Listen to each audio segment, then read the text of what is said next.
हाँ নমস্কার প্রিয় শিক্ষার্থীবৃন্দ, কেমন আছো তোমরা? নিশ্চয়ই ভালো আছো। তোমরা ভালো থাকবে, সুস্থ থাকবে এবং নিরাপদে থাকবে, এটাই আমরা প্রত্যাশা করি। তো প্রিয় শিক্ষার্থীবৃন্দ, আমরা বিগত দিনে ধারাবাহিকতায় আজ পদার্থবিজ্ঞানের পঞ্চম ভার্চুয়াল ক্লাসে তোমাদের স্বাগত এবং শুভেচ্ছা জানাচ্ছি। তোমাদের সঙ্গে রয়েছি আমি সুদীপ্ত কুমার বাড়ই, প্রভাষক পদার্থবিদ্যা, বীর মুক্তিযোদ্ধা আব্দুল হাই কলেজ, শৈলকুপা, ঝিনাইদহ। স্নেহের শিক্ষার্থীবৃন্দ, ইতিমধ্যে তোমরা আমার সাথে যুক্ত হয়েছ বিভিন্ন ক্লাসে। তো সেই ক্লাসের ধারাবাহিকতায় আমরা আজও সেই পদার্থবিজ্ঞান প্রথম পত্রের ভেক্টর অধ্যায়ের আজ সর্বশেষ পঞ্চমতম লেকচার বা আলোচনা করব। তো সে আলোচনায় যাওয়ার পূর্বে দুটি কথা না বললেই নয়। প্রিয় শিক্ষার্থীবৃন্দ, ইতিমধ্যে তোমরা দেখছো যে কোভিড-19-এর কারণে সারা বিশ্ব আজ একটা স্তম্ভিত অবস্থার মধ্য দিয়ে যাচ্ছে। অ্যাকচুয়ালি ভয়কে তুমি যত প্রশ্রয় দিবে ততই তুমি আরও বেশি ভয়গ্রস্ত হবে এবং আতঙ্কিত হবে। তাই আমরা তোমাদের বলবো, তোমরা ভীত সন্ত্রস্ত না হয়ে অবশ্যই সচেতন হও এবং সরকার নির্দেশিত বিভিন্ন স্বাস্থ্যবিধিগুলো অনুসরণ করো। মনে রেখো, ভয়কে করো মুক্ত, আপনার মাঝে শক্তি ধরো, নিজেকে করো জয়। তো ভয়কে পাশে ঠেলে তোমরা অবশ্যই নিজ নিজ বাসায় থেকে স্বাস্থ্যবিধি মেনে আমাদের এই অনলাইন ক্লাসে তোমরা যুক্ত হয়ে তোমাদের নিয়মিত স্টাডিটা কন্টিনিউ করবে, আমরা এটা আশা করি। তো ইতিমধ্যেই যে সকল শিক্ষার্থী আমার এই ক্লাসে যুক্ত হয়েছে তাদেরকে সাধুবাদ জানাই এবং তোমরা অবশ্যই ক্লাসটি শেয়ার করতে ভুলবে না, কারণ আজকে আমরা অত্যন্ত গুরুত্বপূর্ণ একটা বিষয় নিয়ে আলোচনা করব। ইতিপূর্বে আমরা 4টা ক্লাস নিয়েছি। আজ লাস্ট অর্থাৎ ফিনিশিং যে লেকচারটা, এটা অত্যন্ত গুরুত্বপূর্ণ। এখানে অনেক গুরুত্বপূর্ণ কিছু বিষয় নিয়ে আমরা আলোচনা করব। তাই নিজে যেমন এটা শিখবে বা বুঝবে এবং অন্যকে শেখা এবং বোঝার সুযোগ করে দিবে, তাই অবশ্যই শেয়ার করতে ভুলবে না। তো প্রিয় শিক্ষার্থীবৃন্দ, তাহলে চলো আমরা মূল আলোচনায় ফিরে যাই। তো প্রথমেই আমরা একটু দেখে নিতে চাই আজকের পাঠ শিরোনামে আমরা কী রেখেছি। প্রিয় শিক্ষার্থী, হোয়াইট বোর্ডে লক্ষ্য করলে তোমরা দেখতে পাবে যে পাঠ পরিস্থিতিতে আমরা রেখেছি দ্বিতীয় অধ্যায় ভেক্টর, টপিক্সে রেখেছি পদার্থবিজ্ঞানে ক্যালকুলাস। অত্যন্ত গুরুত্বপূর্ণ একটা টপিক্স আজকে আমরা আলোচনা করতে যাচ্ছি। পদার্থবিজ্ঞানে ক্যালকুলাস, বিভিন্ন প্রকার অপারেটর এবং তার ব্যবহার এবং তৎসংশ্লিষ্ট বিভিন্ন গাণিতিক বিষয়। এখানে রয়েছে গ্রেডিয়েন্ট, ডাইভারজেন্স, কার্লের মতো অত্যন্ত গুরুত্বপূর্ণ বিষয়সমূহ, যেটা নিয়ে আমরা আলোচনা করব। এখানে গ্রেডিয়েন্ট, কার্ল এবং ডাইভারজেন্সের প্র্যাকটিক্যালে যে প্রয়োগগুলো আছে গাণিতিক টার্ম সলিউশনের ক্ষেত্রে, সেগুলো নিয়ে আমরা একটু কাজ করব। তো প্রিয় শিক্ষার্থী, ইতিমধ্যে তোমরা বুঝতে পেরেছো আমরা আলোচনা কোন বিষয়টি নিয়ে করব। তো এই বিষয়গুলো অত্যন্ত গুরুত্বপূর্ণ আজকের এই ক্লাসটি, তাই তোমরা অবশ্যই ক্লাসে শেয়ার করতে ভুলবে না। তো প্রিয় শিক্ষার্থী, আমরা কথা না বাড়িয়ে এখন আমাদের মূল আলোচনায় ফিরে যাব। তো আমরা প্রথমেই একটু হোয়াইট বোর্ডের দিকে লক্ষ্য রাখি। তো আমরা প্রথমে যদি টপিক দ্যাটস মিন আলোচনার বিষয়ে লক্ষ্য করি, আমরা প্রথমেই বলেছি পদার্থবিজ্ঞানে ক্যালকুলাস। বিষয়টা একটু তোমাদের ক্লিয়ার হতে হবে অ্যাকচুয়ালি ক্যালকুলাসটা কী। অ্যাকচুয়ালি ক্যালকুলাস একটা গণিতের অন্যতম প্রধান শাখা, যার জনক নিউটন, বিজ্ঞানী নিউটন, যিনি এই গণিতের শাখার প্রবর্তন করেন। ক্যালকুলাস অ্যাকচুয়ালি অবিরত পরিবর্তনশীল কোনো বিষয়ের হিসাব নিকাশের যে শাস্ত্র, সেটা অ্যাকচুয়ালি ক্যালকুলাস, যেটা প্রথম থিওরিটিক্যাল ফিজিক্সে বিজ্ঞানী নিউটন অর্থাৎ তাত্ত্বিক পদার্থবিজ্ঞানে বিজ্ঞানী নিউটন সর্বপ্রথম এটা ব্যবহার করে থাকেন। পদার্থবিজ্ঞানে ক্যালকুলাসের ব্যবহার পদার্থবিজ্ঞানকে অত্যন্ত সমৃদ্ধশালী করেছে। একটা যদি স্পেসিফিক আমরা বলতে যাই, তাহলে বলতে পারবো যে পদার্থবিজ্ঞানে যে বিভিন্ন পরীক্ষা নিরীক্ষা হিসাব নিকাশ আমরা করে থাকি, সেখানে অত্যন্ত সূক্ষ্ম কিছু বিষয় রয়েছে যার কাঙ্ক্ষিত ফলাফল নির্ণয়ে এই ক্যালকুলাস অনবদ্য ভূমিকা রাখে। অর্থাৎ একদম অ্যাবসুলেট মানের নিকটে পৌঁছানো যায় এই ক্যালকুলাসের সহযোগিতায়। এছাড়াও অত্যন্ত বৃহত্তর কোনো বিষয়কে সংক্ষিপ্ত রূপে প্রকাশ করার জন্যও এই ক্যালকুলাস আমাদের সহযোগিতা করে। এখানে আমরা দেখতে পাবো ক্যালকুলাস একটা বৃহত্তম বিষয়কে কিভাবে ক্ষুদ্রতার বিষয়ে কনভার্ট করে এবং ক্ষুদ্রতার বিষয়কে বৃহত্তর বিষয়ে কনভার্ট করে, সেখানেও এই ক্যালকুলাসের প্রয়োগ রয়েছে, যা পদার্থবিজ্ঞানে এক অনবদ্য সৃষ্টি আমরা বলবো। বিজ্ঞানী নিউটন যেটা আমাদেরকে সহযোগিতা করে গেছেন এই ক্যালকুলাস ফিজিক্সের সাথে ইনক্লুড করে, তো সেটা নিয়ে আমরা একটু আলোচনা করব।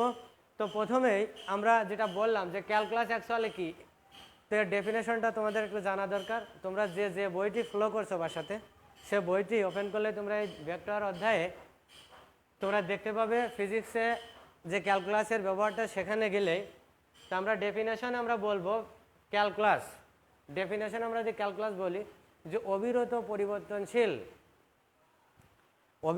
পরিবর্তনশীল কোনো বিষয় নিয়ে আলোচনা করার যে শাস্ত্র, সেটাকে আমরা বলবো ক্যালকুলাস।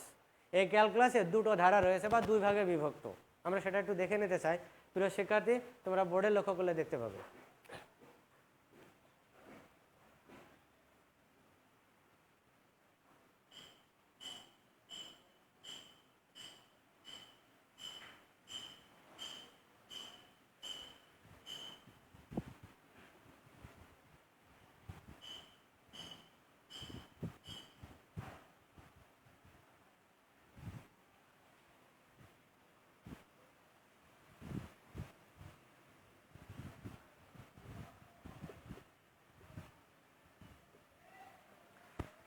প্রিয় শিক্ষার্থী, আমরা বোর্ডে লক্ষ্য করলে দেখতে পাচ্ছি ক্যালকুলাস অ্যাকচুয়ালি দুটো ধারায় বিভক্ত, একটা হচ্ছে অন্তরীকরণ আর একটা হচ্ছে যোগজীকরণ।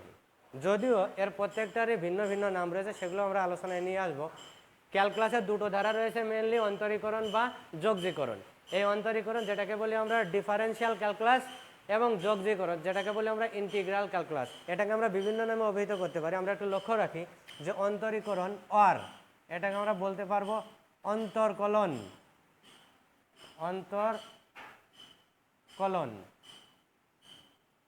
আর এটাকে আমরা বলতে পারবো ব্যবকলন, আর আমরা এটা বলতে পারবো ডিফারেন্সিয়াল ক্যালকুলাস। এটাকে আমরা বলতে পারবো যোগজীকরণ বা সমাকলন আর ইন্টিগ্রাল।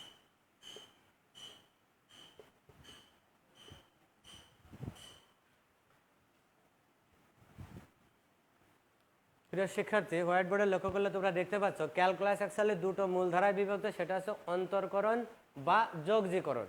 অন্তর্করণের আরেকটি আমরা নামকরণ করতে পারি অন্তর্কলন, অথবা আমরা ব্যবকলন বলতে পারি, অথবা আমরা ডিফারেন্সিয়াল ক্যালকুলাস নামে অভিহিত করতে পারি। এটা হচ্ছে গণিতের অন্যতম প্রধান শাখা যা ফিজিক্সে ব্যবহার করা হচ্ছে। তো অন্তর্করণ, অন্তর্কলন, ব্যবকলন আর ডিফারেন্সিয়াল ক্যালকুলাস, এই প্রত্যেকটাই ক্যালকুলাসের একটি ধারা, সেটা হচ্ছে ডিফারেন্সিয়াল ক্যালকুলাসের মধ্যে পড়ে। আর একটি ধারা রয়েছে যোগজীকরণ অথবা সমাকলন অথবা ইন্টিগ্রাল। আমরা এই তিনটার যে কোনো একটি নামে অভিহিত করতে পারি, অনেক সময় এটা ভিন্ন ভিন্ন নামে থাকতে পারে। তো প্রিয় শিক্ষার্থী, অ্যাকচুয়ালি এটা দুটো ধারা আমরা যদি বলি ক্যালকুলাসের, একটা আছে ডিফারেন্সিয়াল ক্যালকুলাস, একটা আছে ইন্টিগ্রাল ক্যালকুলাস। তো সেটাকে আমরা বাংলায় অনেক সময় অন্তরীকরণ, অন্তর্কলন, ব্যবকলন আর যোগজীকরণ অথবা সমাকলন নামে অভিহিত করে থাকি। বিষয়টি ইতিমধ্যে তোমরা ক্লিয়ার হয়েছে নিশ্চয়। তো ক্যালকুলাসে যে দুটো ধারা আমরা পেলাম, অন্তর্কলন এবং যোগজীকরণ, এই অন্তর্কলন এবং যোগজীকরণ করার ক্ষেত্রে আমাদের কিছু সূত্র, এগুলো আমাদের একটু স্মরণ রাখতে হবে বিভিন্ন গাণিতিক সমস্যার সমাধানে, যেগুলো আমাদের বিভিন্ন সময় প্রয়োজন হবে। তো এই যোগজীকরণ এবং অন্তর্কলন এটাকে একটা বিশেষ চিহ্ন দ্বারা প্রকাশ করা হয়, চিহ্ন, স্মারক বা প্রতীক দ্বারা প্রকাশ করা হয়, যেটা তোমাদের একটু জানা দরকার। যদি আমি এই ক্যালকুলাসের যদি আমরা অন্তর্কলনের বিষয়টা কল্পনা করি, তাহলে আমরা বলতে পারবো, যদি এটাকে প্রথমে বলেছি ক্যালকুলাস হচ্ছে অবিরত পরিবর্তনশীল কোনো বিষয়ের হিসাব নিকাশের ব্যবহৃত একটা শাস্ত্র, তাহলে অবিরত পরিবর্তনশীল। যদি কোনো পরিবর্তনশীল রাশিকে আমি এক্সের সাপেক্ষে ডিফারেন্সিয়েশন করি, তাহলে আমরা এটাকে আমরা প্রকাশ করবো d/dx দ্বারা। যদি টির সাপেক্ষে আমরা প্রকাশ করি d/dt দ্বারা। যদি থিটার সাপেক্ষে আমরা বলি, তাহলে d/dθ দ্বারা আমরা লিখতে পারি। অর্থাৎ পরিবর্তনশীল কোনো রাশিকে এক্সের সাপেক্ষে যদি আমরা ডিফারেন্সিয়েশন করি তাহলে ডি বাই ডি এক্স, টি এর সাপেক্ষে করলে ডি বাই ডিটি এবং থিটার সাপেক্ষে করলে ডি বাই ডি থিটা আমরা বলতে পারি। তবে এটা আমরা আরেকটু ক্লিয়ার করার জন্য আমরা যে কোনো একটা রাশির উপর প্রয়োগ করে তোমাদের দেখাবো। ঠিক সেমভাবে যোগজীকরণের ক্ষেত্রেও আমরা এটাকে প্রকাশ করতে পারি। যোগজীকরণ আমরা একটা স্মারক বা চিহ্ন বলি, integration d x, integration d theta, integration dt প্রভৃতি চিহ্ন দিয়ে আমরা এটা প্রকাশ করতে পারি। এখন ডিপেন্ড করে আমি কোন বিষয়টাকে আমি ক্যালকুলেশন করব এবং আমরা কাজ সাপেক্ষে সেটাকে পরিবর্তন ঘটাবো এবং সেটা আদৌ সেই বিষয়ের ফাংশন কিনা এর উপর ডিপেন্ড করে। তো আমরা এই ক্যালকুলাসের অন্তরীকরণের একটা ব্যবহারিক প্রয়োগ আমরা একটু লক্ষ্য করি। প্রিয় শিক্ষার্থী, হোয়াইট বোর্ডে লক্ষ্য করলে দেখতে পাবে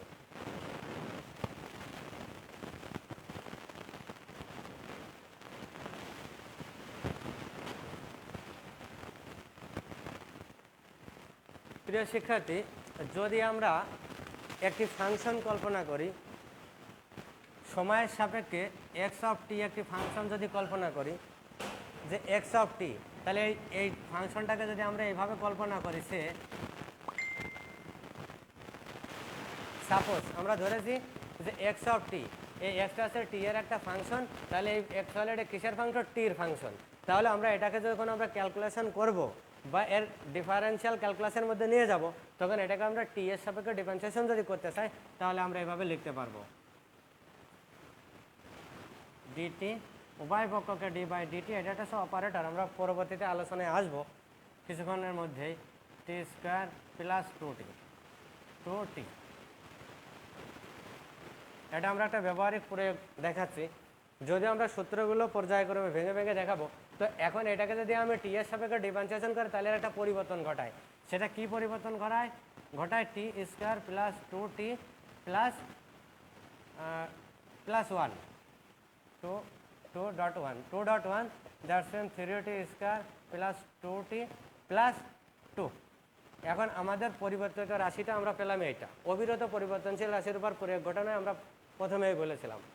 তো যাই হোক, এইভাবে আমরা টির সাপেক্ষ করতে পারি, এক্সের সাপেক্ষ করতে পারি, থিটার সাপেক্ষ করতে পারি। শুধু এক্স, থিটা বা টির সাপেক্ষ নয়, প্রয়োজনের তাগিদে যখন যেটা প্রয়োজন হবে সেটার সাপেক্ষে আমরা করতে পারি।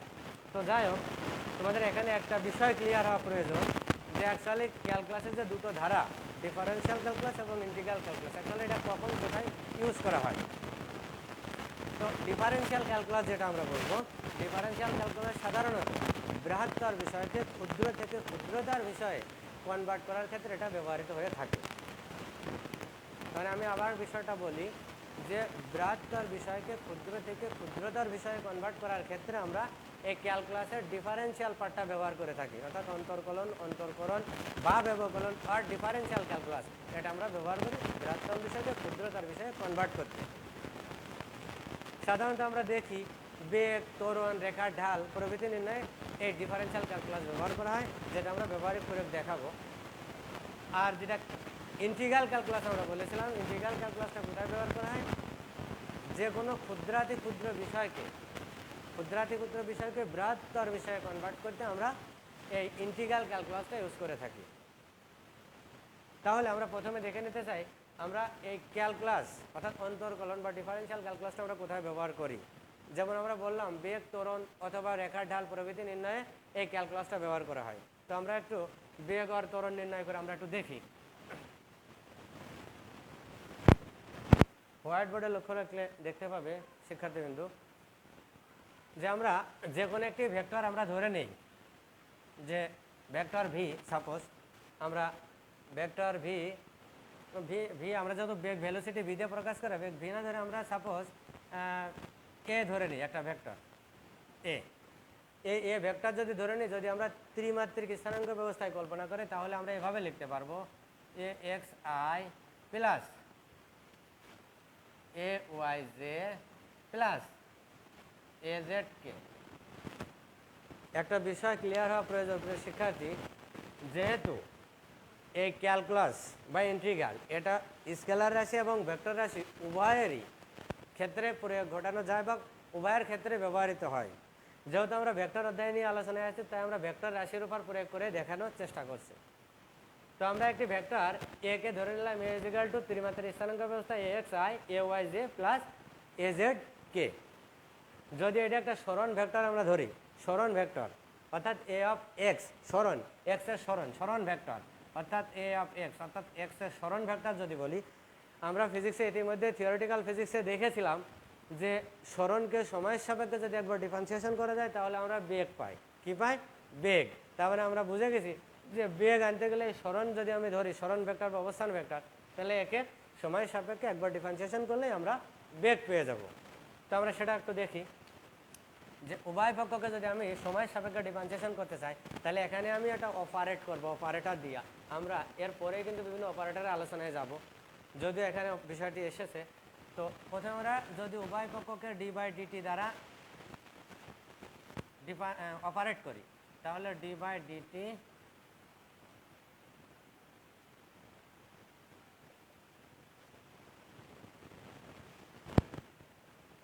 এখন A X A Y A Z এর বিভিন্ন মান থাকতে পারে। যদি আমরা অপারেট করি তাহলে এখান থেকে আমরা কি লিখতে পারবো?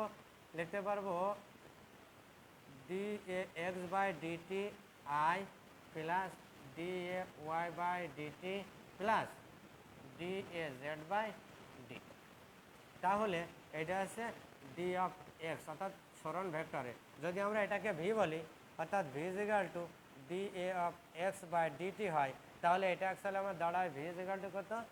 D A x by DT I plus D A Y by DT J plus D A Z by DT কে।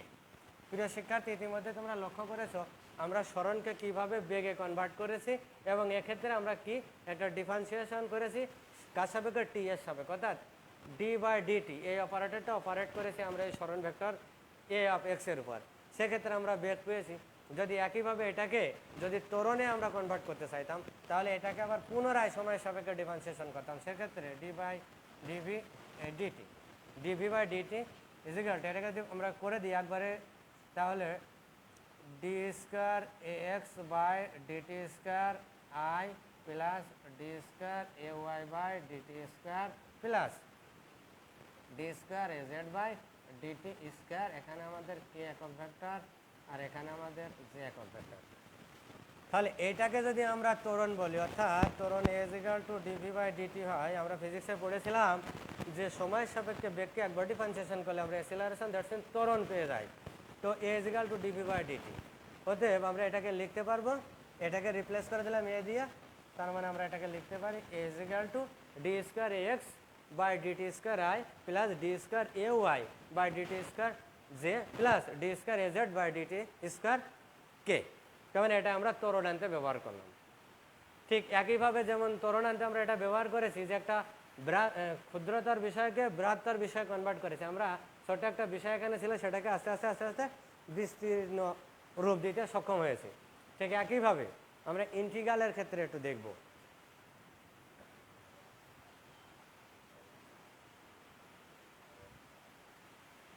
তো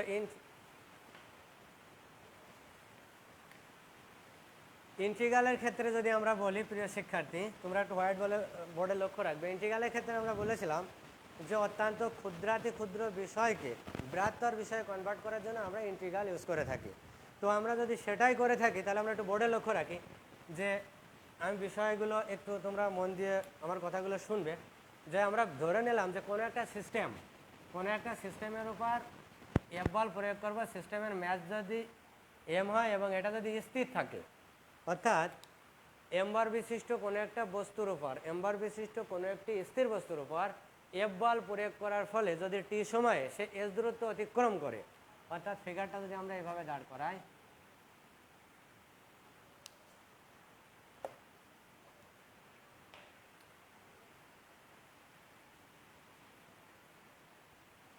যে একটা স্থির বস্তু এও আমরা বলবো না, এটা ভি নট বলবো, ভি নট জিরো, এফ বল প্রয়োগ করি এই টি সময়ে এস দূরত্ব অতিক্রম করে এখানে ভি শেষ বেগ প্রাপ্ত হয়।